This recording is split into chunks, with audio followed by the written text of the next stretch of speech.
तो रदरफोर्ड के मॉडल के बाद बोर ने कुछ उसमें अमेंडमेंट किया, कुछ सुधार किया, है ना, और फिर बना बोर का एटॉमिक मॉडल, ठीक है ना। तो बेसिकली बोर मॉडल जो है वो रदरफोर्ड का ही एक मॉडिफाइड रूप है, ठीक है ना। तो इसमें इन्होंने क्या किया उसको हम लोग को देखना है, ठीक है। अच्छा, इससे पहले जो रदरफोर्ड मॉडल जो फेल हुआ तो उसके पीछे क्या क्या कारण थे? दो बड़े बड़े कारण थे, है ना। एक कारण क्या था? एक कारण ये था कि परमाणु की जो स्टेबिलिटी है ना, उसके बारे में वो एक्सप्लेन नहीं कर पाए कि परमाणु जो है स्टेबल है या अनस्टेबल है, इसके बारे में वो एक्सप्लेनेशन नहीं दे सके। दूसरा क्या था? इलेक्ट्रॉन उसके कक्ष में चक्कर कर रहा है, वो निश्चित कर रहा है कि नहीं कर रहा वो तो है, वही तो हो गया स्टेबिलिटी ऑफ एटम के बारे में। दूसरा ये कि स्पेक्ट्रल लाइन के बारे में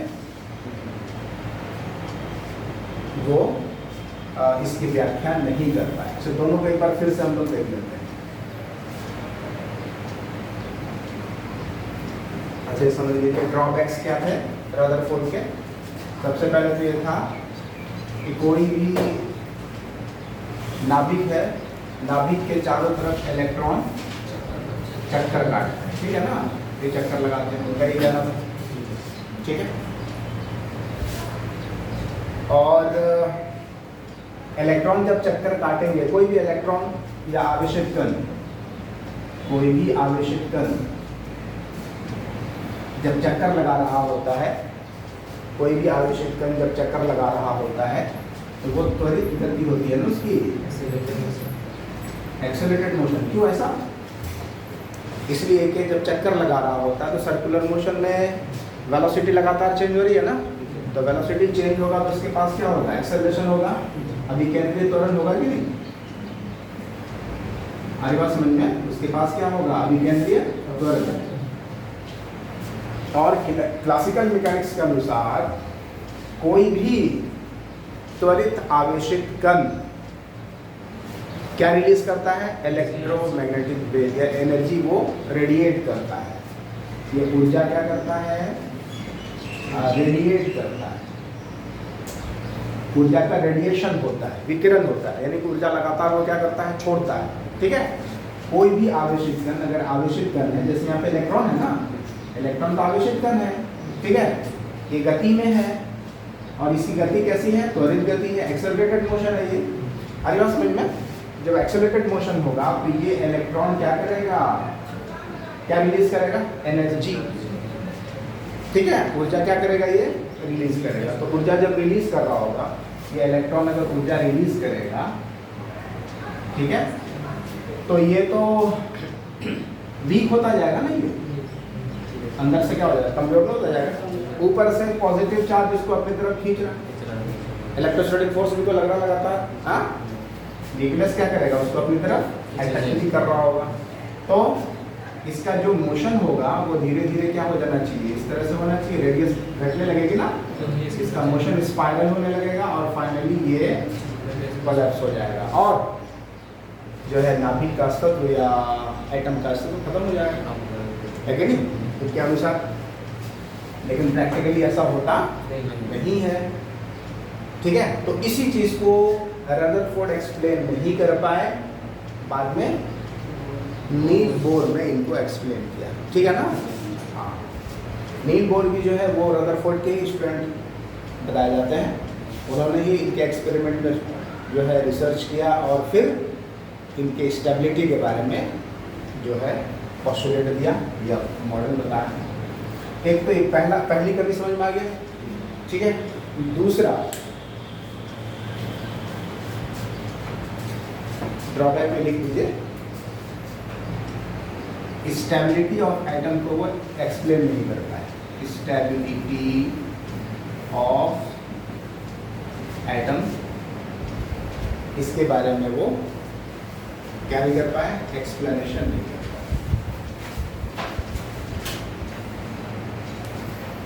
उतार लीजिए जल्दी से, फिर आगे बढ़ें।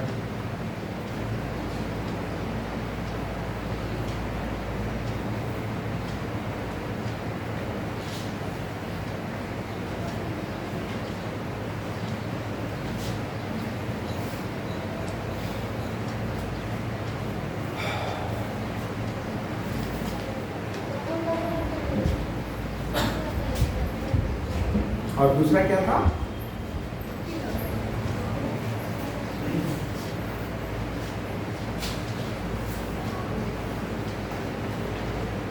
एटॉमिक स्पेक्ट्रल लाइंस के बारे में क्या होता है जी क्या होता है रबर को पेट्रोलियम मॉडल में सेकंड मॉडल में सारा वो होता है क्या करके संचित होता है केंद्र संचार चाकू द्रव्यमान हाँ हाँ वो तो होता ही वो तो बताया है नहीं, वो तो रदरफोर्ड का मॉडल था।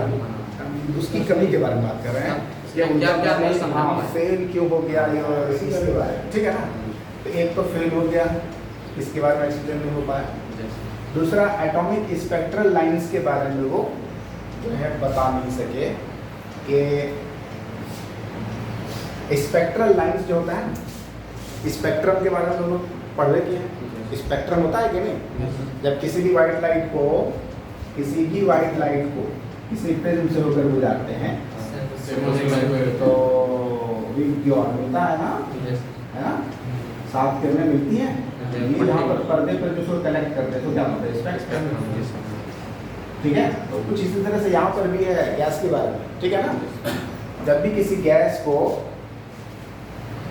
को डिस्चार्ज ट्यूब में से होकर पास कराया जाता है, रखा जाता है, हीट दिया जाता है, तो देखा गया है कि उस गैस से भी जो है इसी तरह का जो है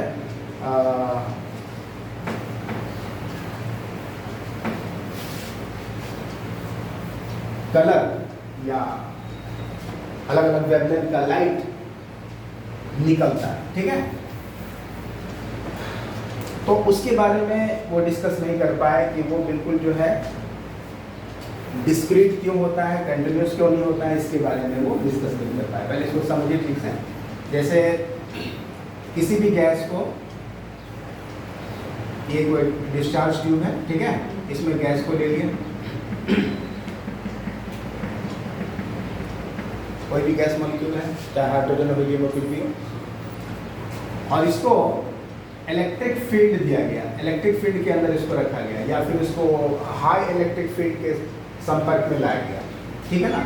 तो इससे क्या होता है, जब इसको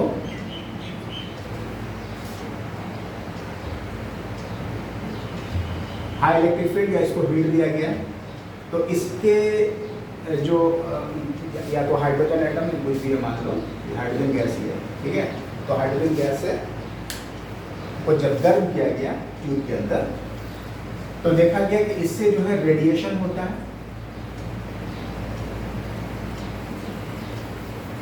ठीक है, रेडिएशन होता है।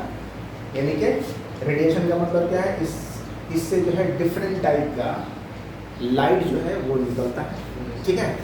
और उस लाइट को जब कलेक्ट किया गया किसी पर्दे में, स्पेक्ट्रम में, ठीक है ना, मान लीजिए कोई भी गैस है ये, इसको जब कलेक्ट किया गया तो यहाँ पर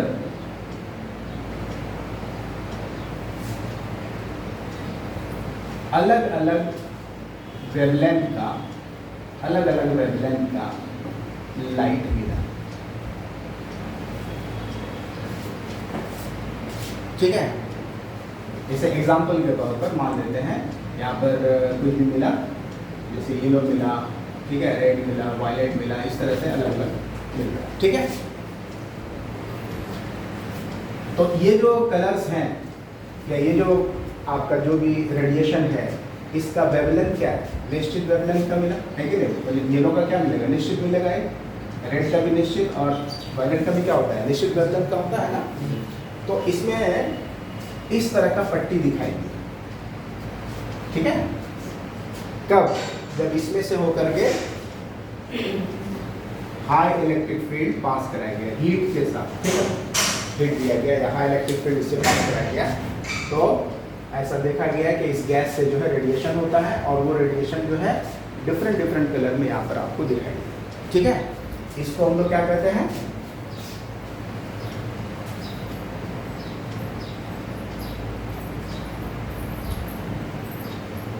इसको कहते हैं डिस्क्रीट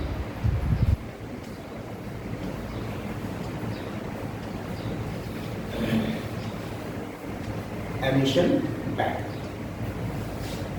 रेडिएशन। ठीक है। दूसरा देखिए, इसी चीज को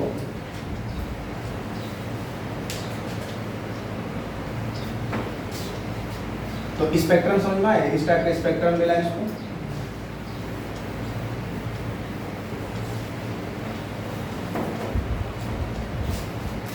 देखिए कोई भी गैस होगा ना, कोई भी गैस, किसी भी गैस के बारे में ये यहाँ पर अलग अलग पट्टिका निकलती है, ठीक है ना। यानी अलग अलग रेडिएशन होता है, अलग अलग एमिशन होता है, और उसका एक पर्टिकुलर जो है बैंड प्राप्त होता है, स्पेक्ट्रम प्राप्त होता है, ठीक है। फिर इसी गैस को, जो जिस गैस का को हम लोगों ने जो है इलेक्ट्रिक फील्ड में रखा था, ठीक है, ये इलेक्ट्रिक डिस्चार्ज ट्यूब में रखा था, इसका जो रेडिएशन हुआ तो ये मिला। फिर इसी गैस को, इसी गैस, यही गैस है मान लीजिए सेल ट्यूब में, इसको जो है किसी इलेक्ट्रिक फील्ड में ले दे रहे, इसको कोई गर्म नहीं कर रहे। इसमें अगर हम व्हाइट लाइट पास कराते हैं, व्हाइट लाइट क्या कराते हैं, पास कराते हैं, ठीक है ना।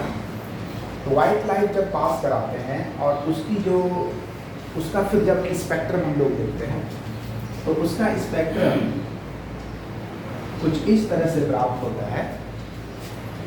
जब इससे व्हाइट लाइट पास कराए, मान लेते हैं, उसे समझाने के लिए हम लोग बता रहे हैं, जैसे येलो, रेड और वायलेट यहाँ पर आपको दिखाई दिया, ठीक है ना। और जब इसी गैस से, जो गैस यहाँ पर था, उसी गैस से जब हम लोग व्हाइट लाइट सिंपली पास कराते हैं, तो ऐसा देखा जाता है कि यहाँ जो पट्टी मिलती है इस बार, ठीक है ना, उधर तो लाइट मिलेगी ना, यहाँ से निकला इधर लाइट निकलेगा ना, यहाँ जो लाइट निकलता है उस लाइट में येलो, रेड और वायलेट गायब हो जाता है, बाकी सब कलर रहता है। समझ में आ रहा है कुछ? येलो जैसे कि मान लीजिए कलर है, ठीक है ना, ये कलर है, ये भी कलर है, और ये वायलेट कलर है।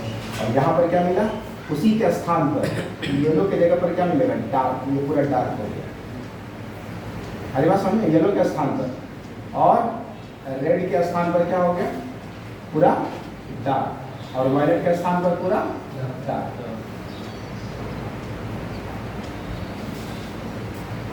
ठीक है। बाकी सब कलर यहाँ पर मिला, बाकी सब कलर दिखाई दिया, और बाकी और तीन कलर क्या हो गया, एब्सॉर्ब हो गया व्हाइट लाइट से। व्हाइट लाइट को जब इससे गुजारे, इधर जो निकला स्पेक्ट्रम जो मिला दूसरी तरफ, उसमें वाइट, रेड और वायलेट कलर क्या हो गया, गायब हो गया। पहली स्थिति में क्या था, दिख रहा, जब रेडिएशन करा रहे थे, है ना, जब इसको हीट दे रहे थे, तो उस टाइम में रेडिएशन जब हुआ, एमिशन हुआ, तो उस टाइम में क्या हुआ, येलो, रेड और वायलेट कलर आपको दिखेगा, ठीक है ना। और दूसरे केस में क्या हो गया, जब व्हाइट लाइट इससे पास कराए उसी केस में, तो येलो, रेड और वायलेट, एग्जाम्पल के लिए बता रहे हैं, ये येलो, रेड और वायलेट, ये क्या हो गया, गायब हो गया, मतलब वहाँ पे डार्क हो गया, और बाकी सब कलर। इसको क्या बोलते हैं, इसको हम लोग बोलते हैं एब्जॉर्प्शन बैंड।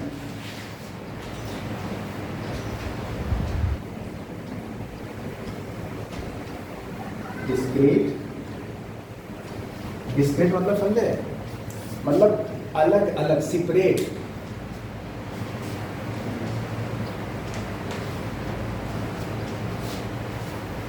कंटिन्यूअस बैंड और डिस्क्रीट बैंड में अंतर को समझिए।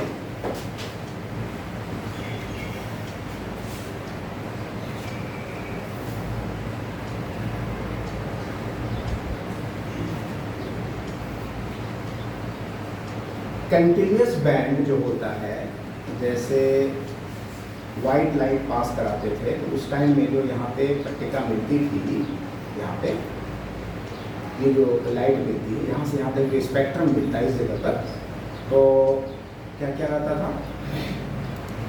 दिख रहता था ना पूरा। तो इसमें होता ये था कि वायलेट और इंडिगो या ब्लू या ग्रीन जो भी यहाँ पर है, ये सब आपस में क्या था, कंटिन्यू था, मिला हुआ रहता था, मिला हुआ, अलग अलग नहीं। यानी कि वायलेट और इंडिगो इस तरह से होगा कि आपस में जो है, यहाँ जैसे एक यहाँ पर जो है कंप्लीट वायलेट है और यहाँ पर कंप्लीट इंडिगो है, लेकिन इसके बीच में क्या है, मिक्सचर ऑफ वायलेट और इंडिगो रहता था कि नहीं रहता था? अचानक से जाकर थोड़ी इंडिगो हो जाता कलर था, नहीं हुआ था। या अचानक से जाकर वो ब्लू नहीं हो जाता, धीरे धीरे हो करके डार्क होता था, ब्लू होता था ना। यानी यहाँ पर जो भी पट्टियाँ मिलती थी वो पट्टी कैसी होती थी? कंटिन्यूअस। समझ में आ रही बात? लगातार। यहाँ पर जो मिलता है वो कैसा मिलता है? एकदम स्पेसिफिक। समझ रहे हैं ना? अलग अलग, जैसे जैसे यहाँ पर मिला वायलेट, ठीक है, तो बिल्कुल यहाँ पर पट्टी मिलेगा तो वायलेट का जो ये है, वायलेट के बाद ऐसा नहीं होगा, यहाँ बीच में क्या हो जाएगा? अरे बात समझ में? फिर रेड मिला, ठीक है। तो इस तरह से जो है यहाँ जो अलग अलग पट्टियाँ मिल रही है, इसी को एक्सप्लेन नहीं कर पाए कौन? ठीक है, कि कंटिन्यूअस पट्टी और डिस्क्रीट पट्टी जो यहाँ पे मिल रहा है, ये ऐसा क्यों हो रहा है, इसके बारे में एक्सप्लेनेशन वो ये दूसरा ड्रॉबैक।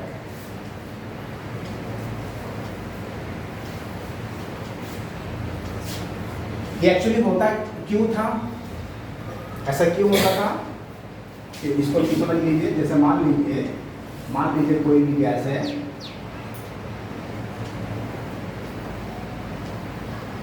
ठीक है ना, मान लीजिए कोई भी गैस, ऑक्सीजन गैस सपोज कर लेते हैं, तो ये नाभिक हो गया इसका, नाभिक हुआ ना, नाभिक में क्या होता है? पॉजिटिव होता है, ठीक है, इलेक्ट्रॉन्स होते हैं ऊपर। इसको जब इस एटम को गर्म कर, एटम है ना, इसको जब हमने गर्म किया तो होता ये है कि इलेक्ट्रॉन जो है, इलेक्ट्रॉन क्या होता है? हमेशा अपने ऑर्बिट में रहता है, लोवेस्ट एनर्जी स्टेट में होता है, ठीक है ना। जैसे मान लीजिए ये है क्या, इलेक्ट्रॉन यहाँ पर है, सपोज करें ये इलेक्ट्रॉन यहाँ पर रखा हुआ है, ठीक है, इस गैस के। ऑक्सीजन कौन छोड़ देता है? ठीक है, मान लीजिए कोई भी गैस है, कोई भी, सिर्फ हम लोग इसको समझने की कोशिश करते हैं, कोई भी गैस है, गैस का ये जो इलेक्ट्रॉन है ये लोवेस्ट एनर्जी स्टेट में, इसको बोलते हैं हम लोग lowest energy state. Lowest energy state किसको कहते हैं? जहाँ पर इलेक्ट्रॉन की ऊर्जा क्या होती है? सबसे कम होती है, और यहाँ पर ये स्टेबल होता है। कोई भी इलेक्ट्रॉन अगर लोवेस्ट एनर्जी स्टेट पे है तो वहाँ पे क्या होता है? वो स्टेबल अवस्था में होता है, शांत अवस्था इसको कह सकते हैं, ठीक है ना। और क्या होता है? ये मिनिमम एनर्जी स्टेट हो गया, इसी को बोलते हैं ground state. Lowest energy state को क्या बोलते हैं? Ground state. ये ग्राउंड स्टेट में है। हमारी बात समझ में? जब इसको गर्म करते हैं, जब इसको हीट देते हैं, ठीक है ना, तो इलेक्ट्रॉन क्या होने लगता है? एक्साइटेड हो जाता है। इलेक्ट्रॉन जो है वो उच्च ऊर्जा स्तर की तरफ जाना चाहता है। हमारी बात समझ में? जब इसको गर्म करते हैं तो इलेक्ट्रॉन जो है उच्च ऊर्जा स्तर में चले जाते हैं। जैसे मान लीजिए इसको जब हीट दिए हम लोग, नहीं कर रहे हैं, डिस्चार्ज ट्यूब में इसको जो है जो हाई इलेक्ट्रिक फील्ड इसमें जो प्रवाहित किए, इससे क्या हुआ? इसको एनर्जी मिली और ये क्या हो गया? एक्साइटेड हो गया, ठीक है। इसको एनर्जी मिलने के बाद, जैसे मान लीजिए इसको एनर्जी मिली, ये इसको एनर्जी मिली, एनर्जी मिलने के बाद क्या हो गया? ये जंप करके चला गया दूसरी कक्षा में। जब दूसरी कक्षा में जाएगा जब ये, तो वहाँ तो स्टेबल नहीं रहा। अरे बात समझ में? इसका स्टेबिलिटी तो इस कक्षा में है, ये चला गया दूसरी कक्षा में, तो वहाँ पर क्या रहेगा? वो अनस्टेबल। अनस्टेबल, क्लियर है ना? यस, ये होता है अनस्टेबल अवस्था, ठीक है। तो जैसे ही ये यहाँ पर जंप करता है एनर्जी लेने के बाद, उस केस में ये एमिशन करता है, यही पट्टियाँ मिलती हैं। आई बात समझ में? और ये बहुत देर के लिए नहीं रहता है, बहुत ही कम समय के लिए, 10⁻⁻8 सेकेंड, इतने समय के लिए वो जो है उस कक्षा में रहता है हाई, और उसके बाद क्या लौट करके अपने मूल कक्षा में वापस आता है, ग्राउंड स्टेट, ठीक है ना। तो जब अपनी कक्षा से ऊपर वाली कक्षा में गया, इसको बोलते हैं उत्सर्जन, ठीक है ना, एमिशन जिसको कहते हैं। और जब ये उच्च ऊर्जा स्तर से निम्न ऊर्जा स्तर की तरफ जब लौटता है, इसको बोलते हैं एब्जॉर्प्शन, अवशोषण, ठीक है। हमारी बात समझ में? तो देखिए यहाँ पर क्या हो रहा था, ये जो है जब इसमें एनर्जी दिए तो ये एमिशन बैंड बनाए, यानी कि मान लीजिए येलो, रेड और वायलेट कलर यहाँ पर क्या किया? वो एमिट किया, इस तरह का वेवलेंथ एमिट किया, तो ये पट्टिका दिखेगी, ठीक है।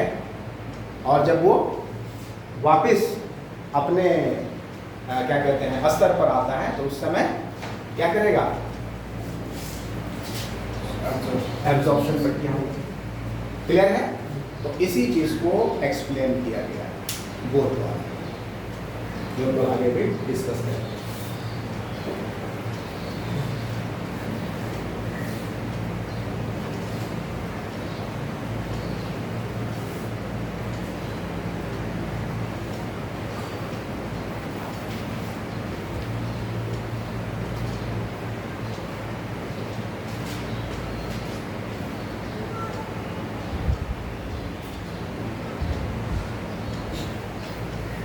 आगे बढ़े।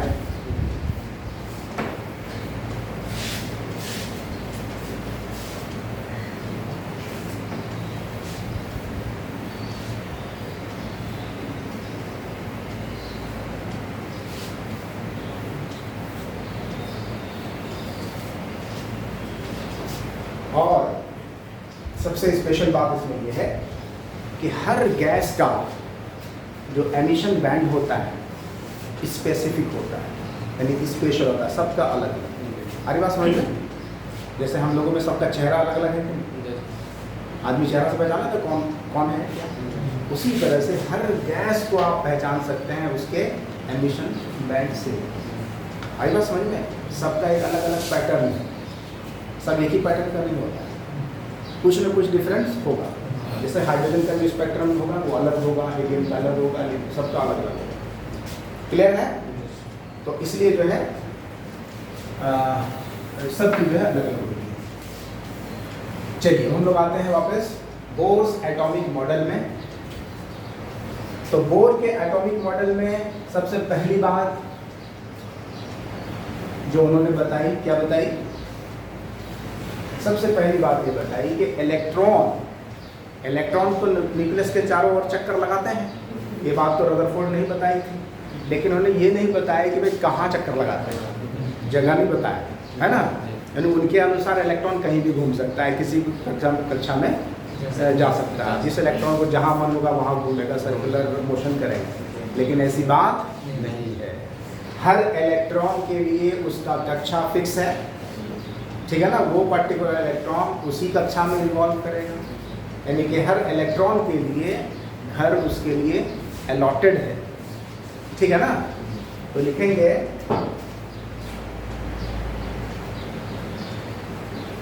किसी भी नाभिक के चारों ओर इलेक्ट्रॉन्स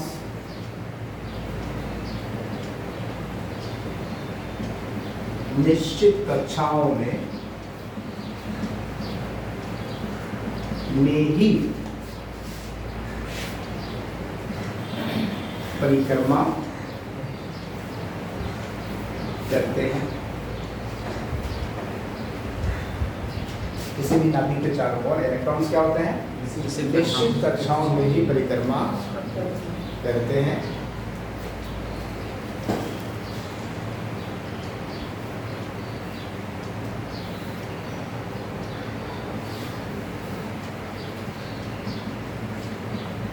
इन कक्षाओं को शेल तो कहते हैं, और इनका नाम दिया गया ऊर्जा स्तर, एनर्जी लेवल्स।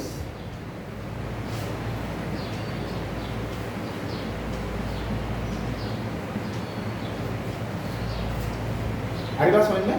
इन कक्षाओं को क्या कहते हैं? शेल या ऊर्जा स्तर कहा, ठीक है।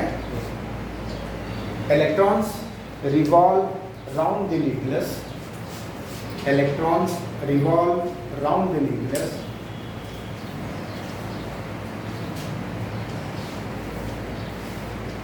In its fixed orbits.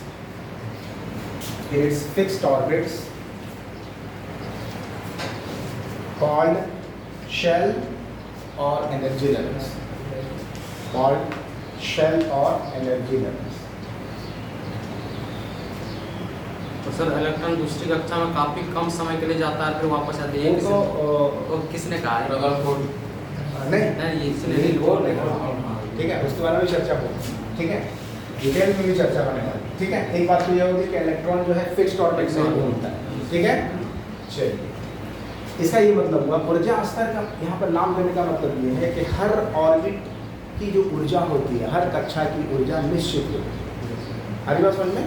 तो यहाँ पर हम लोग साथ ही लिखते हैं, प्रत्येक कक्षा की एक निश्चित ऊर्जा होती है।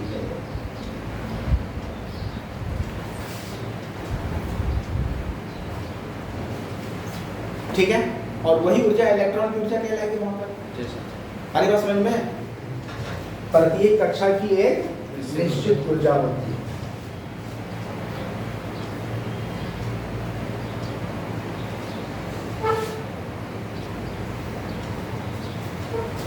Each orbit has its fixed energy.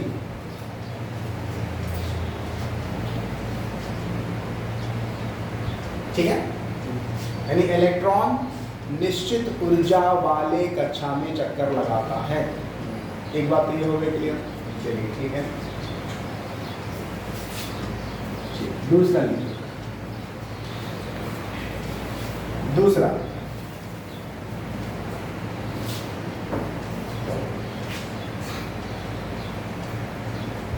क्या है?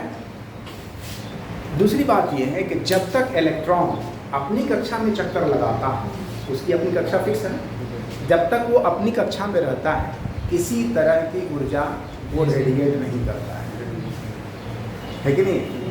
ये इन्होंने कह दिया, किसने? न्यूटन। हालांकि अभी तक क्या बात हो रही थी कि अगर कोई भी इलेक्ट्रॉन चक्कर लगाएगा, सर्कुलर मोशन करेगा, एक्सेलरेटेड मोशन होगा, तो उसमें क्या होगा? एनर्जी को रिलीज करेगा। लेकिन इनकी बात क्या हो गई? अभी कह नहीं, अब आपको ये मानना होगा क्लासिकल फिजिक्स को छोड़कर, अब क्वांटम मैकेनिक्स में इस चीज़ को आपको एडॉप्ट करना होगा कि इलेक्ट्रॉन के केस में जब इलेक्ट्रॉन चक्कर लगा रहा होता है अपनी कक्षा में, तो उस केस में वो किसी तरह की ऊर्जा न रिलीज करता है न एब्जॉर्ब करता है, यानी उसकी ऊर्जा कांस्टेंट होती है जब तक वो अपनी कक्षा में होता है। क्लियर है? इस बात को लिखा जाए।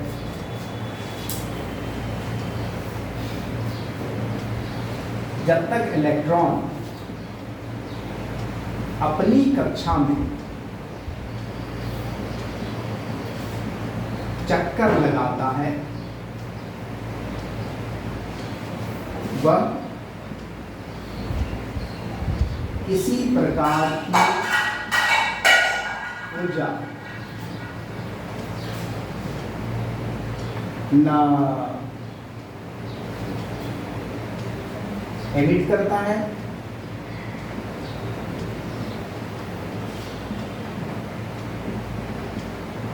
और ना ही एब्सॉर्ब करता है, ना उत्सर्जन करता है ना अवशोषण करता है। ठीक है ना?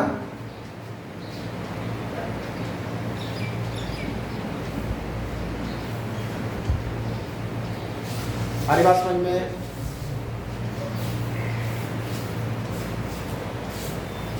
The electron does not emit or absorb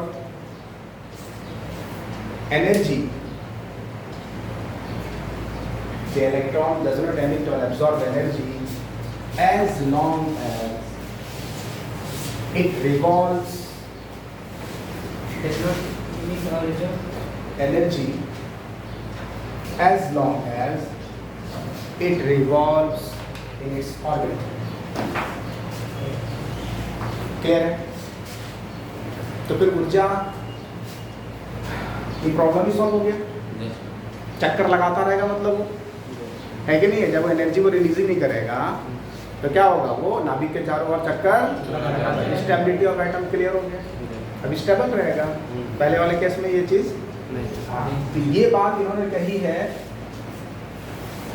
जो कि स्टेबिलिटी ऑफ एटम को सेटिस्फाई कर दिया कि एटम जो है स्टेबल रहेगा, क्योंकि इलेक्ट्रॉन तो चक्कर लगाता ही रहेगा।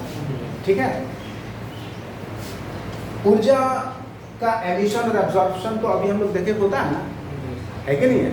जब एटम को एनर्जी मिलेगी तब तो एनर्जी वो रिलीज करेगा। ठीक है, लेकिन वो कब करता है? इन्होंने ये कहा कि इलेक्ट्रॉन तभी एनर्जी रिलीज करेगा जब वो अपनी कक्षा को छोड़कर दूसरी कक्षा में जाएगा। आदि बात समझ में? एनर्जी जो है तभी वो रिलीज करता है जब वो अपनी कक्षा से जंप करके कहाँ चले जाए, उसी केस में एनर्जी रिलीज होगा। क्लियर है?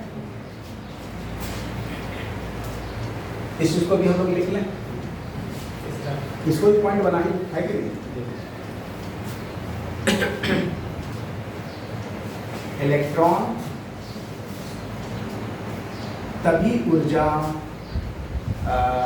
उत्सर्जित करता है, उत्सर्जित करता है जब वह एक कक्षा से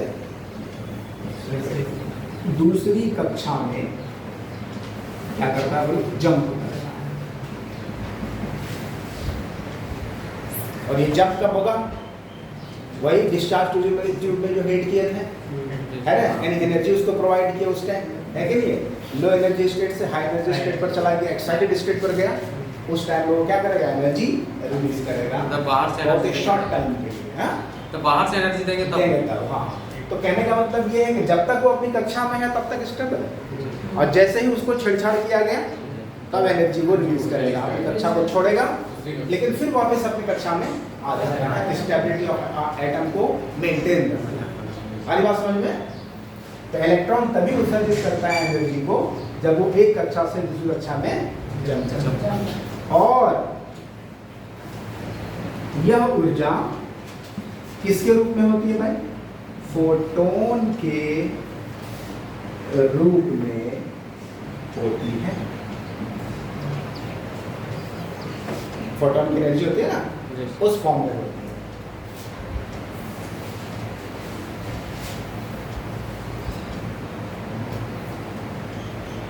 देखो इलेक्ट्रॉन लिख लिए, वेरी गुड, तो हो गया। अब देखो मान लो कि ये हो गया न्यूक्लियस, ये मान लो से इलेक्ट्रॉन जो है यहाँ से जंप करके यहाँ सपोज कर देते हैं, ठीक है। तो ये हो गया पहली कक्षा, जिसको हम लोग के बोलते हैं, एल एम एन, इस तरह से जाता है ना। पहली कक्षा 1 2 3 4 वगैरह इस तरह से चलेगा। तो एनर्जी जो है इलेक्ट्रॉन जो है पहली कक्षा से मान के चला गया कहाँ पर, तीसरी कक्षा में चला गया। तो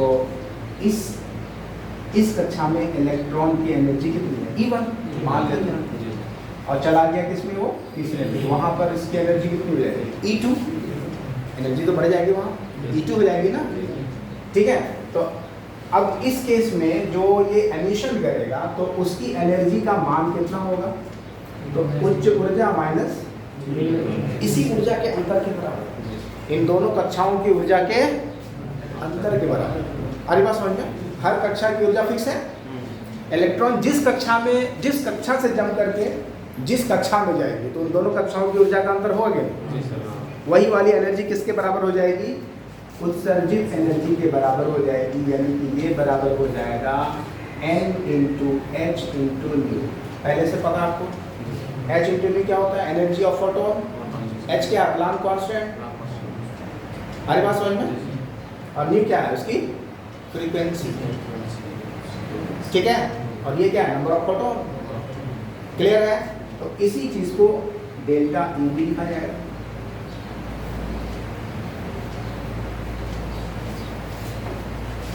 क्लियर है?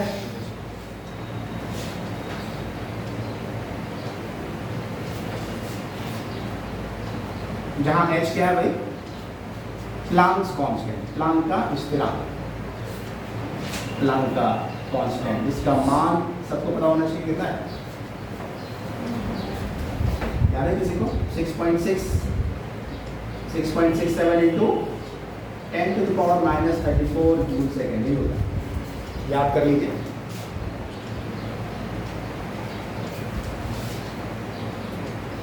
(6.6 इंटू 10⁻⁻34 जूल सेकेंड। क्लियर है?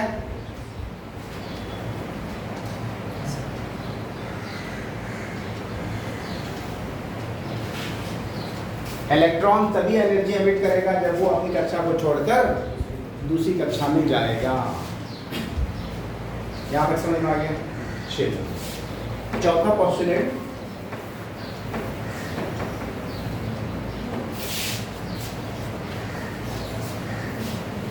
काफी इंपॉर्टेंट है। अब देखिए,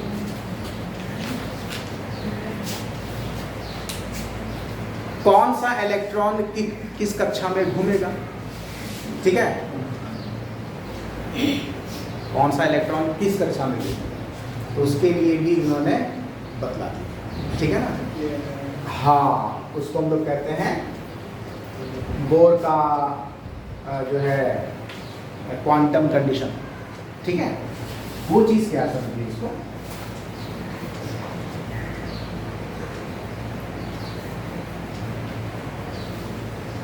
इलेक्ट्रॉन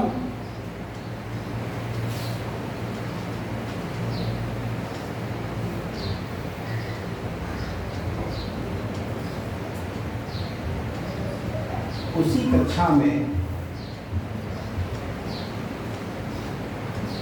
परिक्रमा करता है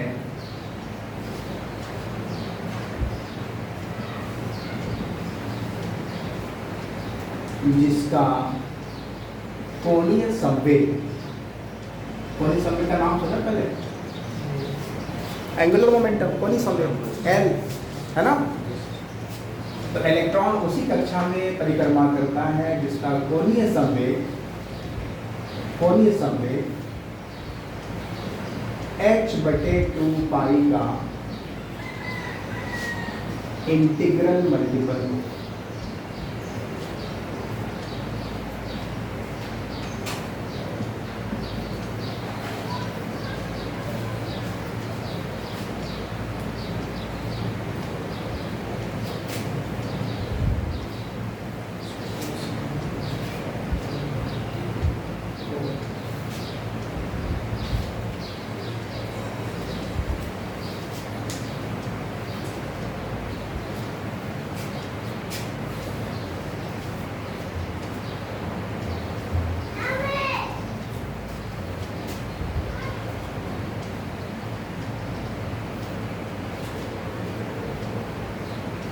The electron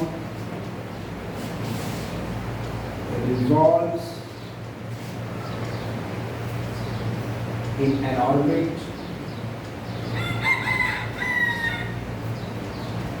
whose angular momentum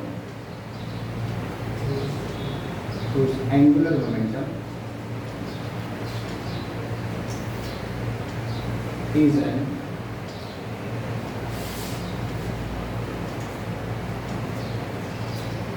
integral multiple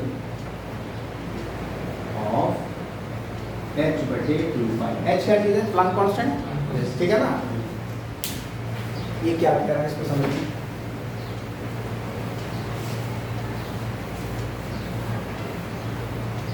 पहली कक्षा में कौन घूमेगा, दूसरी कक्षा में कौन घूमेगा, उसके बारे में बताता है। इंटीग्रल मल्टीपल किसको कहते हैं? h/2 पाई का n गुना, और n क्या होना चाहिए? 1 2 3 4। आने बात समझ में? और यही हो जाएगी कक्षा की संख्या, और इसी को बोलते हैं क्वांटम नंबर। आने बात समझ में?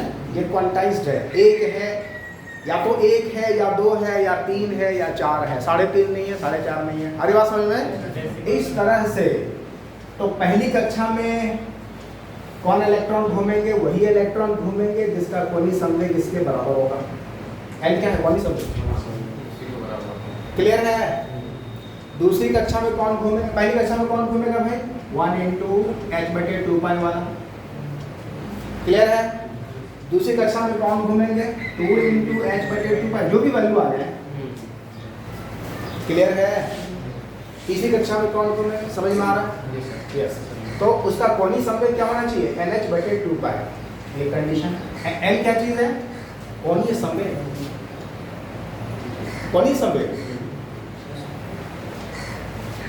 कोणीय संवेग क्या होता है? Angular momentum. Angular momentum formula याद है सबको? mv² mv² MBR में से इसका बेसिक फॉर्मूला होता है, ये कोणीय संवेग एक्चुअली क्या होता है, R क्रॉस P होता है। रेखीय संवेग और क्या कहते हैं, ये है हमारा एक्सिस ऑफ रोटेशन से मोमेंटम का लंबित दूरी है R, L बराबर R क्रॉस P। जैसे कि टॉर्क बलाघुर्न पढ़े थे, R क्रॉस F पता है ना भाई, तो टॉर्क बराबर R F sine theta, clear है। उसी तरह से L बराबर क्या हो जाएगा, R P sine theta, cross product, ठीक है, समझ में आ रही बात। इलेक्ट्रॉन के केस में देखिए तो इलेक्ट्रॉन तो चक्कर लगा रहा है इस तरह से, इलेक्ट्रॉन क्या कर रहा है, चक्कर लगा रहा है ना, यहाँ ध्यान से देखिए, R और P क्या है, m इंटू V है, वेलोसिटी इंटू साइन थीटा, होगा कि नहीं होगा। थीटा क्या चीज होनी चाहिए, R और P के बीच का कोण, या R और V के बीच का कोण, एक ही बात है ना। अरे R और V, m तो कांस्टेंट है ना, मास है ये, तो R और V के बीच का कोण। अब ध्यान से देखो तो इलेक्ट्रॉन के केस में मान लो इलेक्ट्रॉन ऐसे घूम रहा है, ऐसे चक्कर लगा रहा है, ये R है कि नहीं, R और इलेक्ट्रॉन के वेलोसिटी के बीच में 90 डिग्री का कोण बनेगा हर हाल में, हर पॉइंट पर क्या बनेगा 90 डिग्री। यहाँ पे क्या पुट करें 90 डिग्री, तो L बराबर क्या मिल जाएगा, m r या m r मिल सकता है कि नहीं, समझ में आ रही बात। वैल्यू पुट करते हैं यहाँ पे,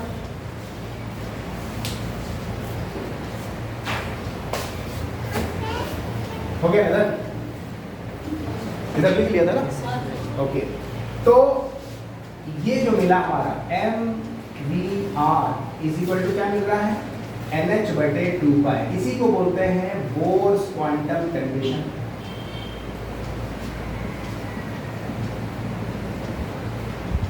this is known as Bohr's quantum condition है ये। इलेक्ट्रॉन किस कक्षा पे घूमेगा उसके लिए कंडीशन लगाओ, और ये चीज एक्सप्लेन नहीं किए थे रदरफोर्ड, उनके अनुसार कोई भी इलेक्ट्रॉन कहीं भी घूम जाओ, है कि नहीं है, जिसको जहां माने वहां घूमे उनके हिसाब से। लेकिन यहाँ क्या है, नहीं, जिस इलेक्ट्रॉन का कोणीय संवेग मैच करेगा उस कक्षा के हिसाब से उसी में घूमेगा। बात समझ आ रही है, ये कंडीशन MVR बराबर NH/2π। तो ये था हमारा बोर का एटॉमिक मॉडल।